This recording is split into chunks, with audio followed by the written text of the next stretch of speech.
ধর্ম ত্যাগ করলে কি হয়?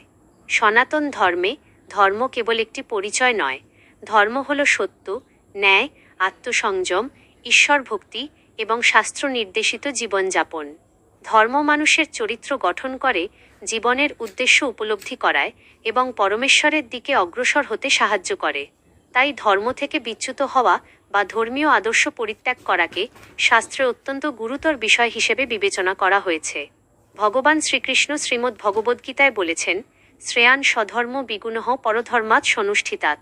স্বধর্মে নিধনং শ্রেয়ঃ, পরধর্ম ভয়াবহ। অর্থাৎ নিজের স্বধর্ম বা শাস্ত্রনির্দিষ্ট কর্তব্যে ত্রুটি থাকলেও তা অন্যের কর্তব্য অনুকরণের চেয়ে শ্রেয়। নিজের কর্তব্য পালন করতে গিয়ে মৃত্যু হলেও তা কল্যাণকর, অন্যের কর্তব্য গ্রহণ ভয়াবহ হতে পারে।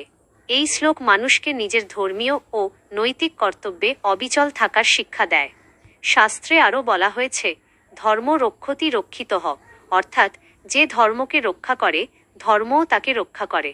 তাই একজন সনাতন ধর্মাবলম্বীর কর্তব্য হল নিজের ধর্মকে জানা, শাস্ত্র অধ্যয়ন করা, ঈশ্বর ভক্তিতে স্থির থাকা এবং ধর্মীয় আদর্শ অনুযায়ী জীবনযাপন করা। শ্রীমদ্ ভাগবতে অশীপত্রবন নামে এক ভয়ঙ্কর নরকের বর্ণনা রয়েছে, যেখানে গুরুতর অধার্মিক ও শাস্ত্রবিরোধী কর্মে লিপ্ত ব্যক্তিদের কঠিন দুঃখভোগের কথা বলা হয়েছে। এই বর্ণনার উদ্দেশ্য মানুষকে অধর্ম, পাপাচার এবং শাস্ত্রবিরোধী জীবন থেকে বিরত রাখা।